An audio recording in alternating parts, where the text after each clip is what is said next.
수행자는 오직 대상을 알아차리는 것 외에 다른 것을 해서는 안 됩니다. 수행을 할 때 원인을 알려고 하거나 좋거나 싫다고 판단하는 것은 잘못된 것입니다. 수행에서 가장 위험한 것 중에 하나가 자기가 판단을 해서 결론을 내리는 것입니다. 판단은 자기 몫이 아니고 스승의 몫입니다. 정신세계의 판단은 경험자의 지혜가 필요합니다. 수행자의 지혜는 알아차린 결과로 자연스럽게 나타납니다. 생각으로 판단한 것과 지혜로 아는 것은 전혀 다릅니다. 수행은 알아차림의 지속이 필요한데 중간에 결론을 내리면 알아차림이 지속되지 않고 생각으로 빠지게 됩니다. 그래서 수행자의 의무는 알아차리는 것이고 알아차린 결과로 나타나는 지혜는 내가 만든 것이 아니고 조건이 성숙되어서 나타나는 것이라고 아셔야 하겠습니다. 수행자 여러분, 계속해서 마음에 대해서 말씀을 드리겠습니다. 수많은 치류를 흐르는 마음은 잠시도 자기를 돌아볼 겨를이 없습니다. 그저 조건에 의해서 흐르기만 합니다. 흐르는 물이 자기를 돌아보기 어렵듯이 사람도 흐르는 마음을 알아차리면서 살기가 어렵습니다.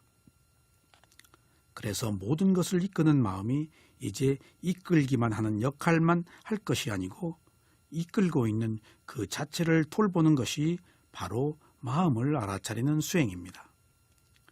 흐르는 마음은 감각적 욕망에 거친 물살이 되어 알 수 없는 수많은 세월 동안 흘러갑니다. 부처님께서는 나는 감각적 욕망에 거친 물살을 거슬러 올라갔다고 말씀하셨습니다. 모두 욕망의 지배를 받고 사는데 부처님께서는 6가지 감각기관의 문을 알아차림에 두고 문에 알아차림을 두고 욕망에 물이 흐르지 않도록 하신 것입니다.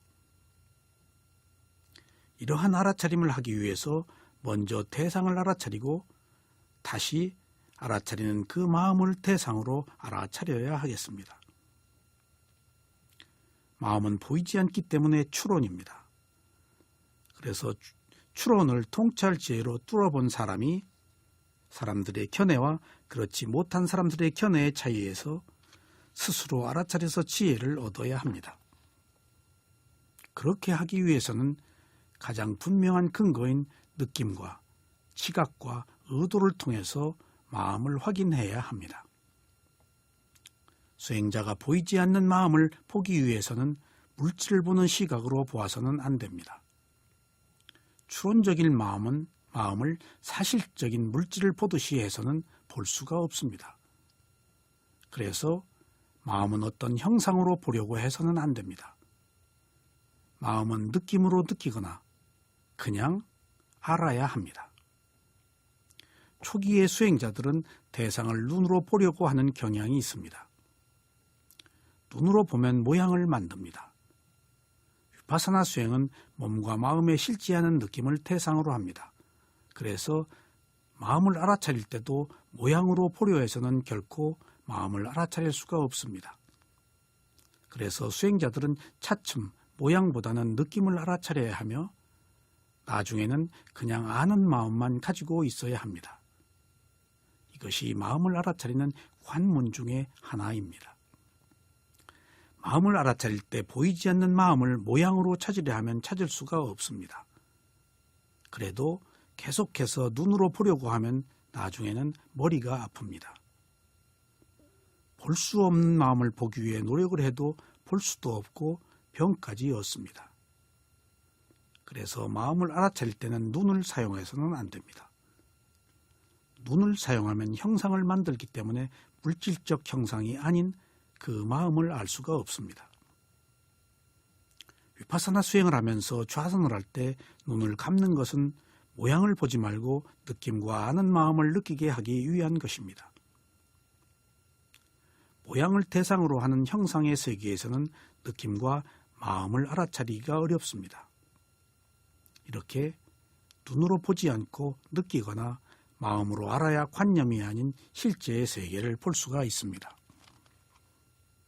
수행자 여러분, 다음으로 마음을 알아차리기 위해서는 명칭을 붙여서는 안 됩니다. 명칭은 관념입니다. 그러나 사마타 수행을 할 때는 명칭이 효과가 있습니다. 왜냐하면 명칭은 마음을 대상에 보내는 힘을 가지고 있습니다. 그래서 대상을 명확하게 드러나게 합니다. 처음에 수행을 할 때 명칭을 붙여서 대상을 붙잡는 수행도 할 필요가 있습니다. 명칭을 붙이는 것은 사마타 수행 방법이지만 위파사나 수행을 하면서도 필요에 따라서 명칭을 붙일 수도 있습니다.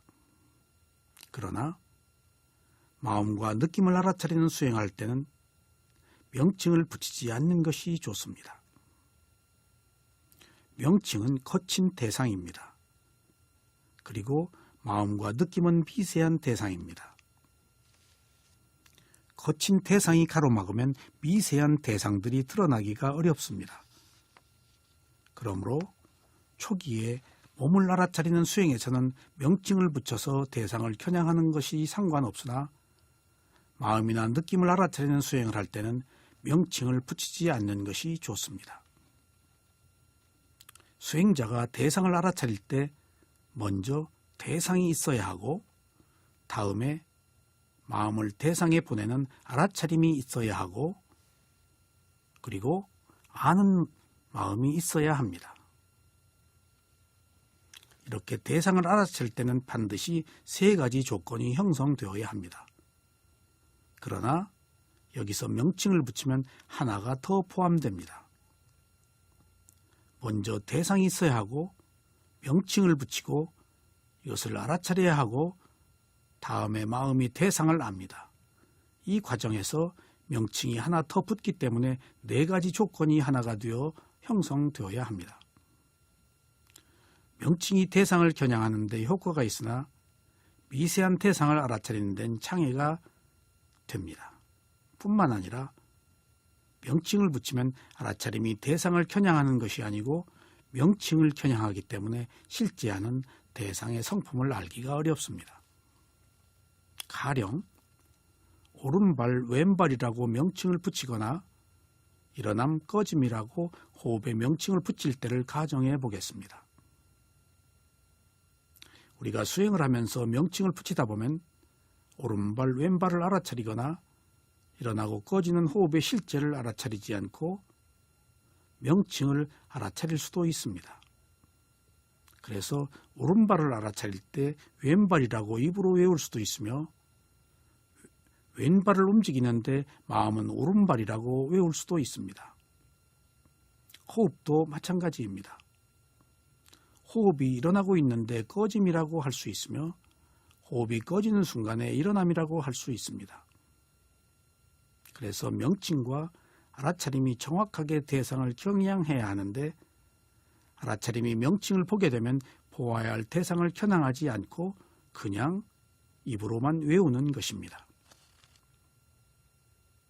어떤 문장을 소리내서 독송하는 수행을 할 때는 상관이 없으나 몸과 마음의 변화하는 대상으로 알아차릴 때는 이렇게 일치하지 않는 문제가 발생합니다. 그래서 대상 따로, 명칭 따로, 아는 마음 따로 제각각일 수 있습니다.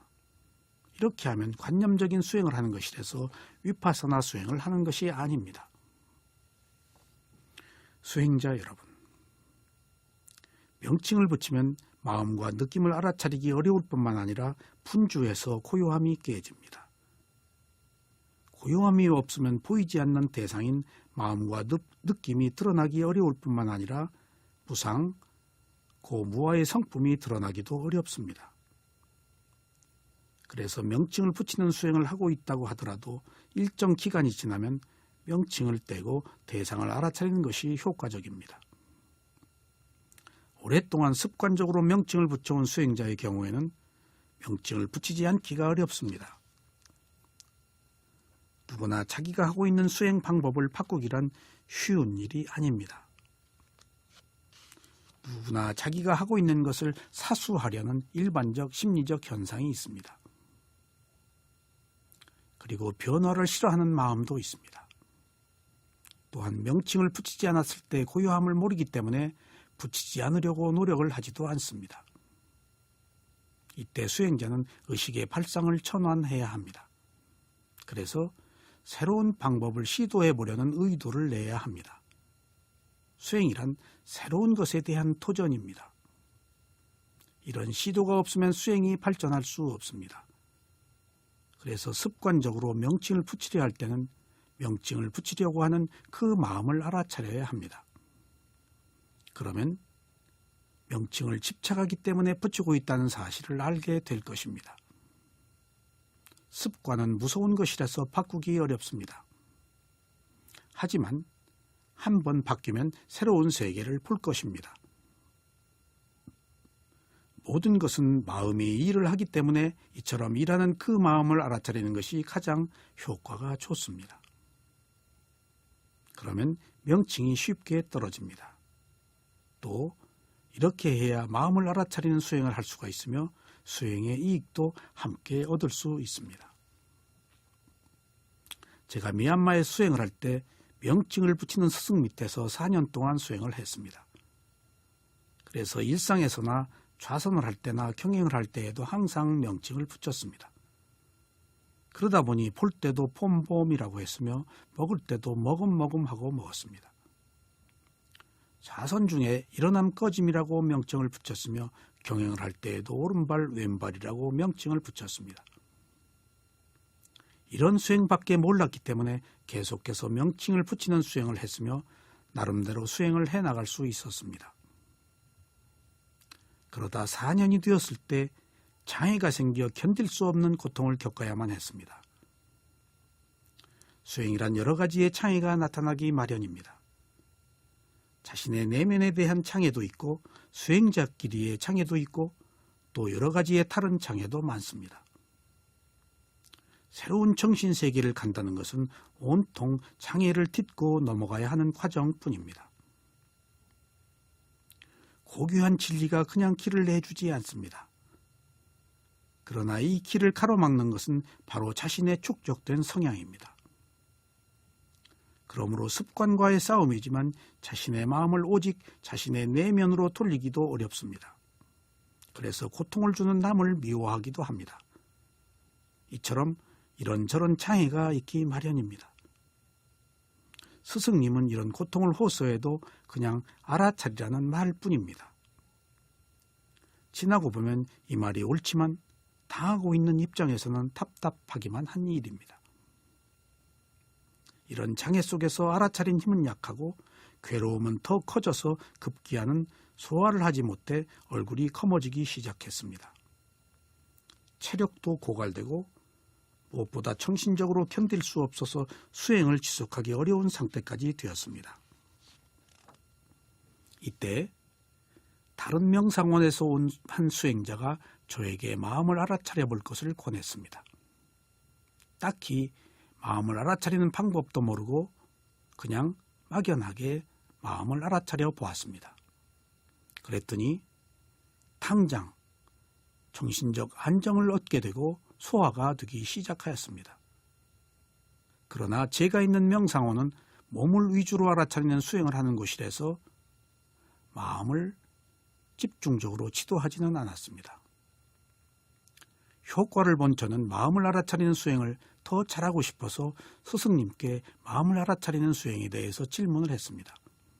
그러나 거듭된 질문에도 대답이 없으셨습니다. 스승께서는 알고도 답변을 하지 않았거나 아니면 그 명상원의 수행 방법이 아니라서 답변을 하지 않았을 수도 있습니다. 어쨌거나 저는 이 일을 계기로 오랫동안 수행을 했던 명상원을 떠났습니다. 그리고 마음을 알아차리는 수행처로 갔습니다. 마음을 알아차리는 수행처에서는 마음을 알아차리기 위해서 명칭을 붙이지 말라고 했습니다. 그러나 자동적으로 붙는 명칭을 떼기가 여간 어려운 것이 아니었습니다. 그래서 어쩔 수 없이 그냥 명칭을 붙이면서 수행을 계속했습니다. 그러나 사유도께서는 계속해서 명칭을 붙이지 말라고 하고 저는 떨어지지 않는다는 답변만 되풀이하면서 수행을 했습니다. 그러자 사야도께서는 명칭을 붙일 때 명칭을 붙이는 마음을 알아차리라고 말씀하셨습니다. 그러던 어느 날 좌선을 시작하고 일어남 꺼짐의 호흡을 알아차리려고 할 때 문득 명칭을 붙이지 말라는 사야도의 말씀이 생각나서 명칭을 붙이려는 마음을 알아차렸습니다. 그랬더니 순간적으로 명칭을 집착하고 있는 마음을 보았습니다. 지금까지 명칭이 전자동으로 붙어서 떨어지지 않는다는 것은 거짓말이었습니다. 알고 보니 오히려 제가 좋아서 습관적으로 붙이고 있었던 것입니다. 제가 좋아서 붙이고 있다는 것을 안 뒤 당장 그 시간부터 명칭이 붙여지지 않았습니다. 이제는 오히려 명칭을 붙이려고 해도 붙여지지 않는다는 것을 알고 더욱 놀랐습니다. 그렇게 오랜 동안 붙여온 명칭이 단 한순간에 마음을 알아차리는 것으로 다시 붙여지지 않는다는 사실을 알고 마음을 알아차리는 수행에 놀라운 효력을 체험했습니다. 그간 제가 집착을 해서 명칭을 붙였다는 사실을 안 것은 일종의 지혜입니다. 이런 지혜가 나면 더 이상 집착을 하지 않습니다. 사실 습관이라는 것도 자신이 좋아서 지속하는 것입니다. 이런 습관도 지속하려는 마음을 알아차리면 쉽게 제어될 수가